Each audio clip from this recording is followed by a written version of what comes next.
I usually keep my cool, but from the moment we left for this trip, something felt off. A tiny voice in the back of my mind kept whispering, "This isn't going to end well." Chloe, though, she was all excitement. "Let's meet my family in Colorado," she beamed. "It'll be amazing. They love the outdoors." Her energy was contagious, and I could see how much this meant to her. So, of course, I said yes. Meeting your girlfriend's family is always a little nerve-wracking, right? But I had no idea what I was really walking into. The drive up the mountain was breathtaking, towering trees, snow-capped peaks, and postcard-perfect views, but something felt wrong. It was too isolated. We barely passed any cars, and the farther we went, the more it felt like we were leaving civilization behind. A place where no one would hear you scream. That uneasy feeling clung to me like a shadow, but I shoved it aside. Chloe was completely at ease, and for a moment, her calmness almost convinced me. Almost. When we finally arrived, my stomach dropped. This wasn't just a house, it was a massive, ancient lodge, the kind you'd see in a ghost story. The weathered wood groaned in the wind, and the dark windows felt like eyes staring right through me. Huge stone chimneys reached into the sky like they had stories to tell. The whole place felt heavy, like it was holding its breath, waiting. But I told myself I was just overthinking, right? Chloe's family welcomed us with big smiles. Too big, too eager. They were nice, sure, but something about them felt off. Their eyes lingered on me, studying me in a way that made my skin crawl. They were polite, but their attention was too intense, and they kept talking about family traditions, over and over. At first, I thought it was just their way of making me feel included, so I smiled, nodded, and went along with it. But deep down, something felt wrong. As the night went on, little things kept nagging at me. The house was too quiet. No creaking floorboards, no wind rattling the windows, just complete unnatural silence, like the outside world had stopped. Then, during dinner, I noticed something that sent a chill down my spine. A locked basement door, hidden in the shadows. It almost felt out of place, like it didn't belong. I asked Chloe about it, and she just shrugged. "Oh, don't go down there, it's private." Her voice was casual, but the way she hesitated, it felt more like a warning than a simple request. And of course, that only made me want to check it out even more. Later that night, when everyone had gone to bed, I stepped outside for some fresh air. The world was so still, it felt like even the night was holding its breath. That's when I saw him. Chloe's uncle standing at the edge of the woods, his face barely visible in the dim glow of a lantern. He was hunched over, completely focused on something. As my eyes adjusted, I finally saw it. A small, lifeless animal, carefully placed on the ground in front of him. He was holding a knife, his movements slow and deliberate. My stomach twisted. He didn't see me, but I felt him. His presence hung in the air, heavy and charged with something I couldn't explain. He didn't look like a man doing a simple task. He looked like a man performing a ritual. I can't explain it, but deep in my gut, I knew something was very, very wrong. Chloe had warned me that her family was quirky, but this was something else. I should have talked to her. I should have, but I didn't. Instead, I forced myself to go back inside, pretending everything was fine. Still, the unease gnawed at me like a rat chewing at the edges of my mind. And the worst part? That was only the first night. The next morning, I woke up to a sound. Not the peaceful quiet of the mountains. Not birds chirping in the trees. Something else. Something that sent ice down my spine. A soft, dragging noise. It wasn't an animal. It was too steady. Too deliberate. At first, I told myself it was just the wind. Maybe a branch scratching against the house. But as it grew louder, I realized it was intentional. Like something or someone was out there. My heart pounded in my chest, the sound echoing in my ears. Beside me, Chloe was still asleep, her breathing steady, completely unaware. But I couldn't ignore it. Some deep, primal instinct told me I had to know what it was. Carefully, I slipped out of bed, moving as quietly as I could, and crept toward the window. I peered outside, scanning the foggy forest that surrounded the lodge. The trees swayed gently, but everything else was still. Too still. The sound had shifted. It was coming from behind the lodge now, right where the trees melted into the darkness of early morning. A shiver crawled down my spine. I couldn't shake the feeling that I was being watched. It wasn't just paranoia, it was something deeper, instinctual. Like someone or something was lurking just out of sight, but I had to know what was making that noise. I threw on my jacket, slipped into my shoes, and quietly stepped outside. The air was freezing, sharp against my skin, and the fog clung to the ground in thick, ghostly layers. The dragging sound was louder now, more distinct, and it wasn't random. It was pacing, moving in circles. My pulse pounded as I hesitated at the corner of the lodge. Every nerve in my body screamed at me to turn around. Go back inside, but I didn't. I stepped forward, following the sound, my breath sharp in the cold air. And then, silence. The scraping had stopped, and that's when I saw it. A narrow path leading into the woods, and standing right at the edge of it, a figure. Their body was stiff, their face hidden by the fog. They weren't moving. They were just waiting. I held my breath, frozen in place as they stared back at me through the mist, but the figure didn't move. For what felt like an eternity, nothing happened. Then, slowly, they began to walk. No, glide toward the trees. The dragging sound had stopped, replaced by the soft crunch of footsteps on the frozen ground.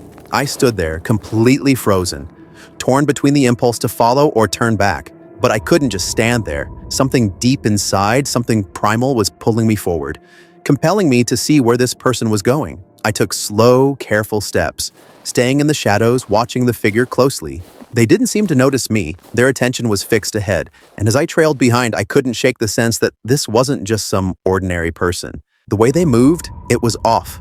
Wrong. Finally, the figure disappeared into the fog, blending with the trees until they were gone, leaving me alone in the cold stillness. I stood there for a moment, my mind racing, before turning back toward the lodge. As I got closer, something caught my eye. Something small, almost hidden in the underbrush. I crouched down, my heart thumping in my chest, to get a better look. It was a coin, a strange, old coin, half covered by dirt and leaves. I picked it up carefully. The symbol on it was unlike anything I had ever seen, intricate and unsettling. It seemed to pulse as if it were alive, like the design itself held a dark power.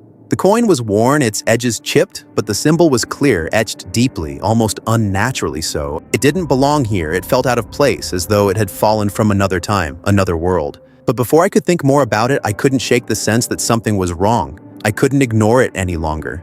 The more I tried to push it away, the more it pulled me in. I had to know what was going on. I wasn't leaving this place without answers. I tried talking to Chloe again, hoping she could explain, hoping she would offer something that made sense in all this madness. But when I looked into her eyes, I saw nothing. Absolutely nothing. It was like she wasn't really there. She seemed lost, staring off into some distant place, hearing voices I couldn't hear. "Chloe," I said, shaking her gently, trying to break through whatever fog had overtaken her. But she didn't respond. She just nodded slowly, as if agreeing with something in her head, her eyes never meeting mine. It was like she wasn't even the same person. That's when it hit me. She was like them.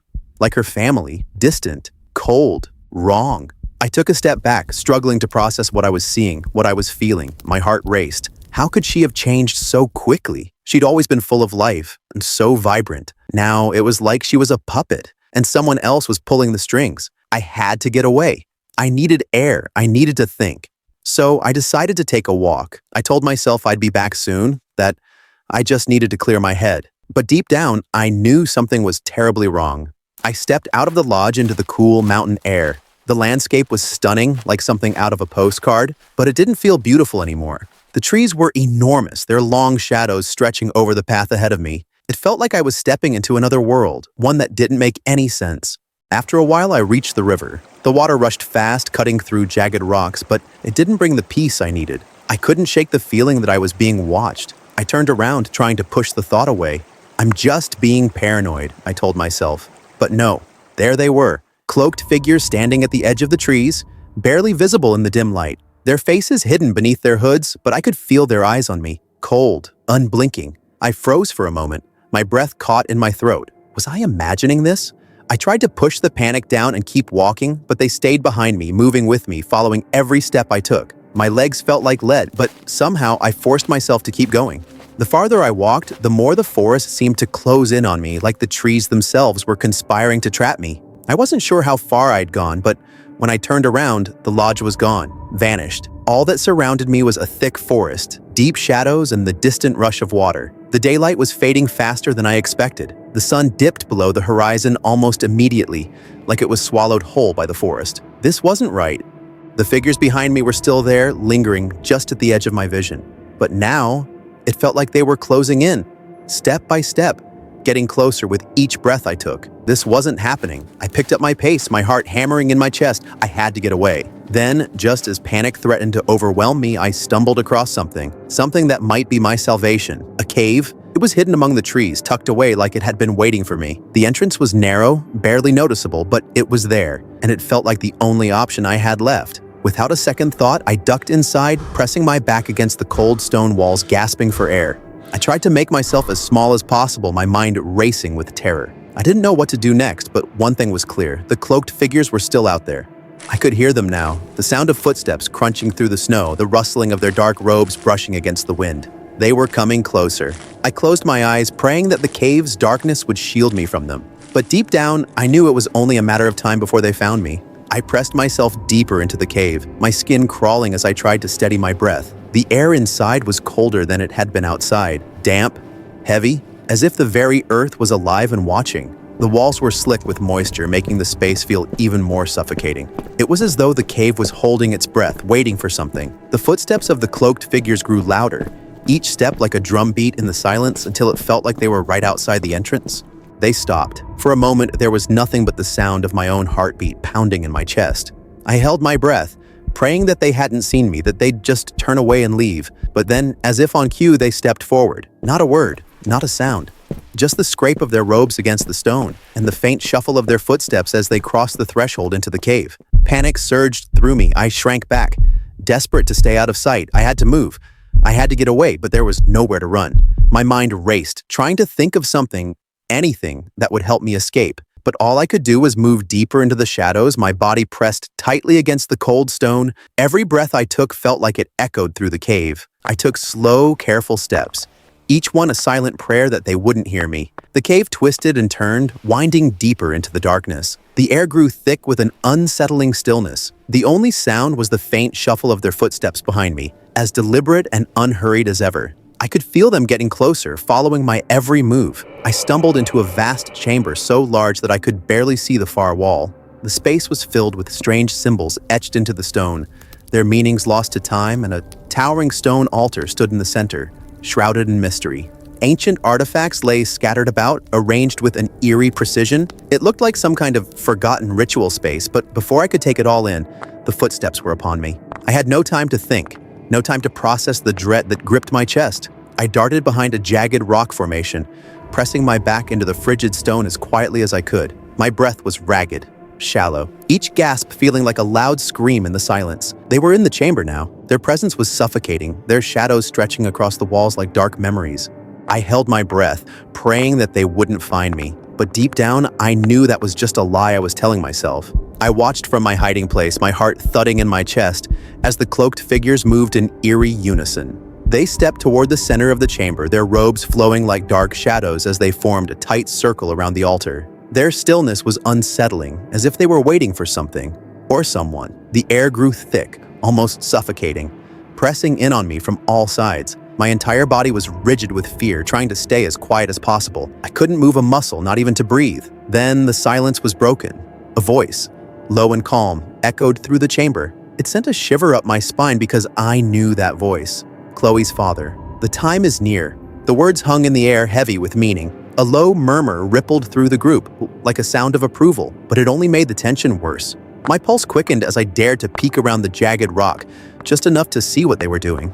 I caught a glimpse of them lifting their hands, their sleeves falling back to reveal symbols carved into their skin. Deep, jagged markings, some old, some freshly etched, the dark ink standing out against their pale skin.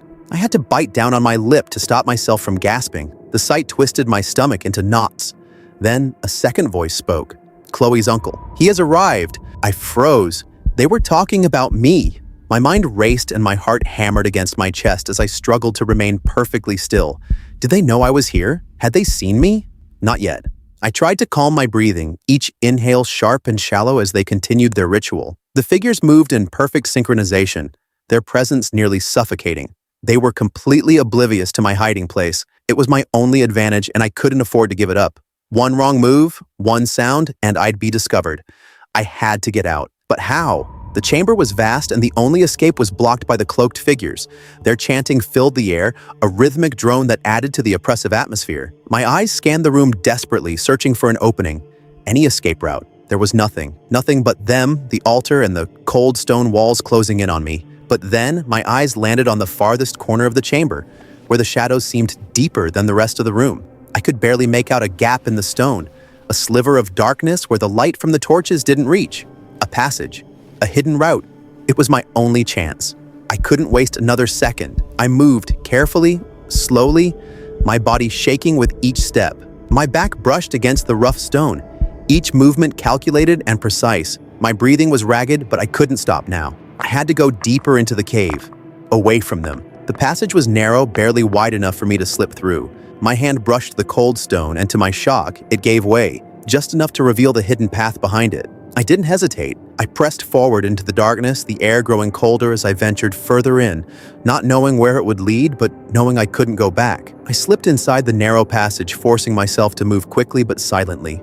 My body scraped against the jagged stone walls as I pushed forward, deeper into the unknown. The chanting behind me grew louder, but it was Chloe's voice that cut through the noise, steady, calm, as though this was something she had done before. "We prepare the path." The words sent a chill through me. I swallowed hard, fighting back the bile that threatened to rise in my throat. I couldn't stop. The passage was tightening, forcing me to crouch down and then crawl, my hands sliding over the cold, damp stone.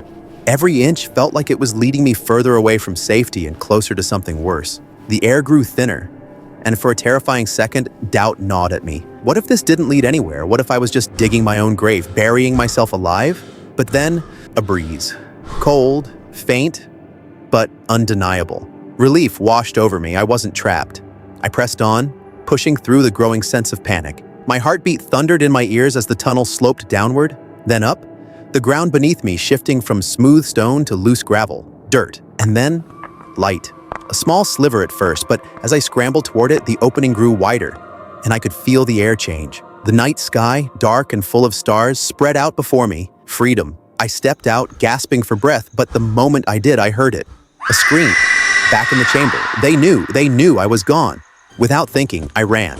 I sprinted down the rocky slope, past twisted trees, my feet slipping on the frozen ground. My breath burned in my chest, my legs threatening to give out beneath me. I didn't know where I was or where the lodge was anymore, but I couldn't stop. Then, the unmistakable sound of footsteps. Fast, many, they were coming. I pushed harder, weaving through the trees, my lungs on fire, the panic rising with every step. But then I saw it. A drop, a sheer cliff, the valley below, nothing but jagged rock and darkness. I skidded to a halt, trapped. I turned around and there they were, shadows moving through the trees, torches flickering in the distance, closing in. I could hear their whispers, their voices creeping toward me saying my name. Not going to die here. I looked down. The cliff wasn't a sheer drop. There were ledges, rocky outcroppings below. It was dangerous, but not as dangerous as what was closing in behind me. I took a deep breath, steeling myself, and then I jumped, tumbling, sliding. My hands clawed desperately at the rock, scraping for purchase, catching a ledge, then slipping and catching another. My body slammed against the stone with bone-crushing force, pain exploding through every muscle, but I didn't stop. I couldn't. I clung to the rock face, my fingers numb from the cold, my breath ragged and shallow as I fought to keep my grip. I glanced up, heart racing in my chest. The figures stood at the cliff's edge, their shadows stark against the moonlight. They weren't following, they just stood there, watching, waiting, and then I saw her. Chloe. Her face was unreadable. She didn't move, didn't call out to me. Her eyes just stared, cold, empty. Her father stepped forward, his figure towering over the others. He raised his hand slowly, a silent command, and in a voice too calm, too certain, he said, "You will return." The wind howled around me, drowning out his words, but I knew what he had said. I could feel it, deep in my bones. The words echoed in my mind as I scrambled down. The pain, the fear, nothing mattered except getting away. And then I was gone. I ran. I didn't stop. Not until I saw the headlights of a car on the highway, bright against the darkness. Not until I collapsed onto the asphalt, gasping for air, my legs weak and shaking beneath me. I had escaped, or so I thought, but that wasn't the end. I haven't seen Chloe since that night, not in person, but she calls. Every night, late, always from a blocked number. I answer, but there's only silence. Cold, suffocating silence on the other end. Just breathing, and then the line goes dead. And the cars. The cars started showing up a week after I returned. Dark sedans. They drive slowly past my house, circling the block. No plates, no faces behind the tinted windows. They stop sometimes right outside my house, idling for minutes before driving away. I've tried to move on, tried to forget, But every time I close my eyes, I see that cave. I see Chloe's empty stare, frozen and haunting. I hear her father's voice clear as day whispering, "You will return." I know they're waiting, somewhere, out there, and deep down, I know I'll never be free.